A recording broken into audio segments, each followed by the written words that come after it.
Semangat pagi Indonesia, salam penuh keajaiban kepada para pemenang dimanapun Anda berada.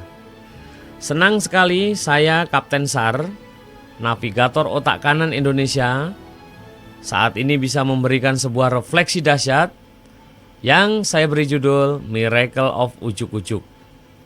Ada dua kata kunci dalam pembahasan kali ini, yakni kata miracle yang berarti keajaiban atau pertolongan Tuhan. Sedangkan ujuk-ujuk saya ambil dari bahasa Jawa dan juga bahasa Banjar Kalimantan Timur yang memiliki arti tiba-tiba, terjadi spontan, tidak diduga, dan kesannya dahsyat. Miracle of ujuk-ujuk memiliki makna sebuah keajaiban yang datangnya tiba-tiba. Ujuk-ujuk menghampiri para pemenang. Antara keajaiban dengan impian memiliki pertalian yang sangat erat. Impian yang dibuat dengan benar bisa dipahami cara kerja otak kanan, ada gambarnya, lalu dengan penuh keyakinan, doa positif, measurable terukur, dan ada time frame-nya, maka impian Anda tersebut akan mendatangkan keajaiban. Ujuk-ujuk Tuhan akan memberikan solusi bagi setiap kendala sehingga impian Anda akan terwujud. Jadi kesimpulannya adalah impian yang dibuat dengan benar akan mendatangkan miracle atau keajaiban.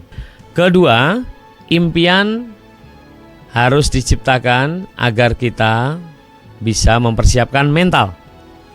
Dalam proses mencapai impian, selain Anda akan menerima keajaiban-keajaiban, tentu saja Anda akan menerima banyak godaan, kendala, dan tantangan serta rintangan. Ketika impian sudah Anda buat dengan sungguh-sungguh, Anda akan secara otomatis menyiapkan mental. Ngomong-ngomong soal persiapan mental, ini ada satu cerita di Australia. Ada seorang kakek dan nenek sedang berada di rumah sakit. Usut punya usut, si kakek ini sedang menderita komplikasi jantung dan harus dirawat intensif di rumah sakit. Pada suatu saat si kakek memanggil si nenek dengan lembut, ya, "Nenek." Maka nenek itu mendekat. "Kemarin kakek memasang lotre, tolong nenek pulang ke rumah dan lihatin di celana saku kakek. Siapa tahu kita menang."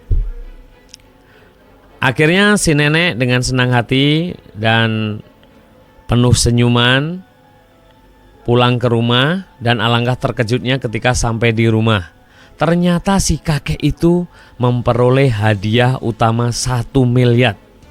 Apa yang terjadi? Apakah si nenek senang? Tentu saja senang.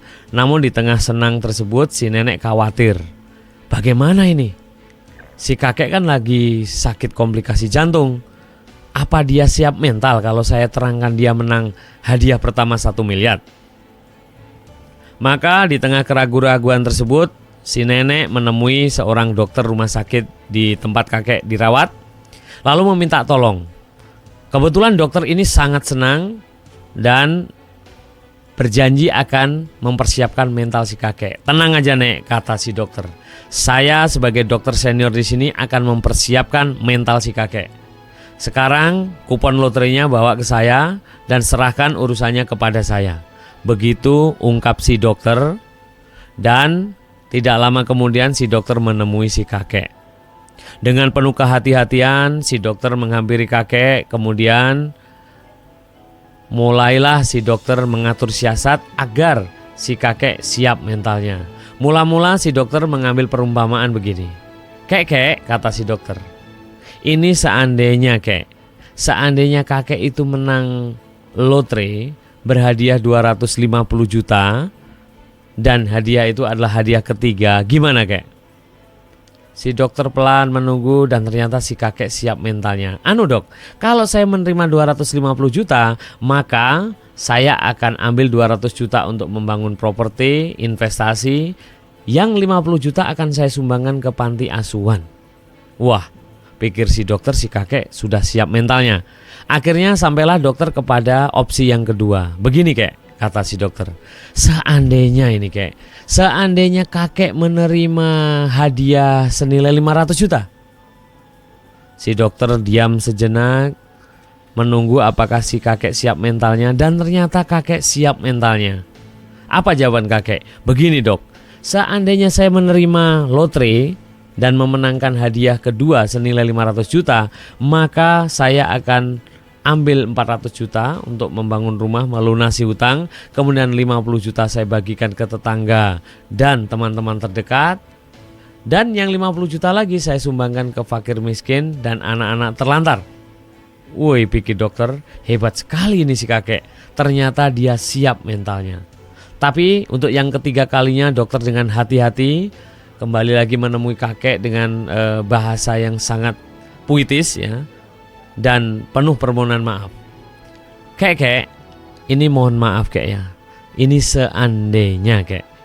Seandainya kakek menerima hadiah utama 1 miliar kek, gimana kek? Apa yang terjadi? Para pemenang, si kakek tetap saja diam sejenak. Dan si dokter pun menunggu dengan penuh harap apakah siap mentalnya, karena beliau sedang sakit jantung. Dan ternyata kakek berteriak, begini dok, seandainya saya menerima 1 miliar sebagai hadiah utama, maka demi Tuhan dok, yang 500 juta buat saya dan 500 juta akan saya berikan kepada dokter secara tunai. Apa yang terjadi para pemenang? Ternyata dokternya yang koit alias pingsan. Si dokter tidak siap mental menerima uang cash 500 juta dari si kakek. Nah, cerita ini menggambarkan bahwa untuk membuat impian kita perlu mempersiapkan mental. Nah, para pemenang, itulah tadi bagaimana sebuah impian itu akan melahirkan keajaiban. Semoga keajaiban itu akan menjadi milik Anda juga, menghampiri Anda dan mengantarkan impian Anda menjadi kenyataan. Baiklah para pemenang, sampailah kepada babak terakhir dari audio ini. Izinkan saya Kapten Sar dengan segala kerendahan hati untuk menyampaikan testimoni bagaimana dalam setahun ini saya benar-benar merasa bersyukur. Tuhan telah memberikan banyak keajaiban kepada saya dan keluarga saya, sehingga saya perlu men-sharingkannya kepada Anda semua.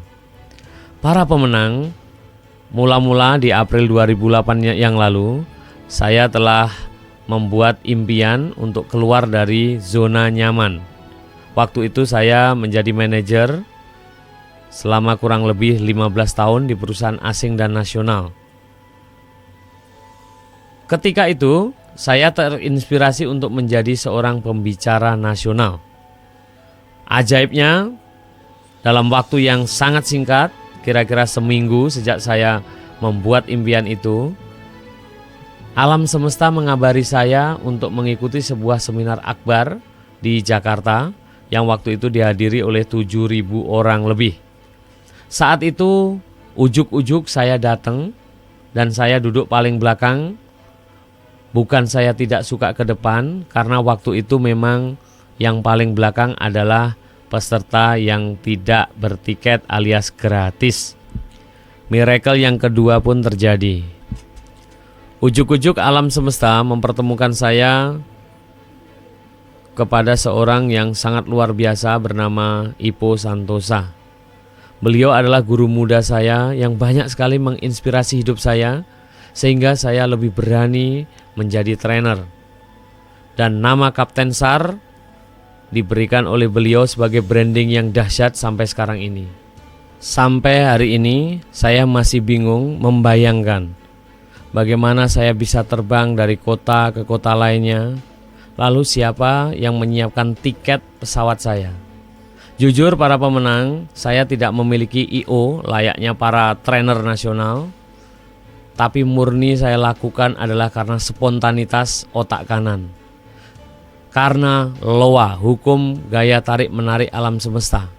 Tiba-tiba saya diundang ke NTB dan di sana saya langsung diundang oleh bupati dan bicara di hadapan 260 peserta. Lalu kemudian di Lombok juga begitu saja. Akhirnya sampai Bali, Banyuwangi, Jawa Timur, Jawa Tengah, kemudian Jawa Barat, Jakarta, Bekasi, kemudian di Pekanbaru. Ini seperti mimpi bagi saya para pemenang. Lalu ketika roadshow di Kalimantan Timur, ada yang dahsyat dan perlu saya sharingkan.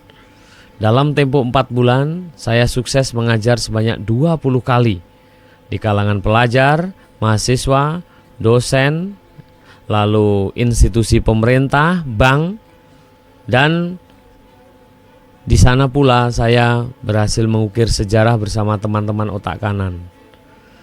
Saya sukses menjadi konsultan pemenangan Pelwali dan Wawali Tarakan 2009-2014 dengan kedahsyatan otak kanan. Saya benar-benar tidak percaya. Dan audio ini bukan bermaksud untuk menyombongkan diri, tapi ini adalah sarana merendah dan sarana bersyukur atas keajaiban yang diberikannya. Nah, para pemenang, waktu jua yang memisahkan kita, saya Kapten Sar ingin undur diri dari hadapan Anda. Kalau ada jarum yang patah, jangan simpan dalam peti. Kalau ada kata-kata saya yang salah, mohon dimaafi. Sekian dari saya. Semoga Anda menemukan keajaiban dan semoga hari-hari Anda dipenuhi oleh keajaiban atau miracle of ujuk-ujuk. Salam penuh keajaiban, go belajar, go sukses, dan go kaya. Selamat pagi Indonesia.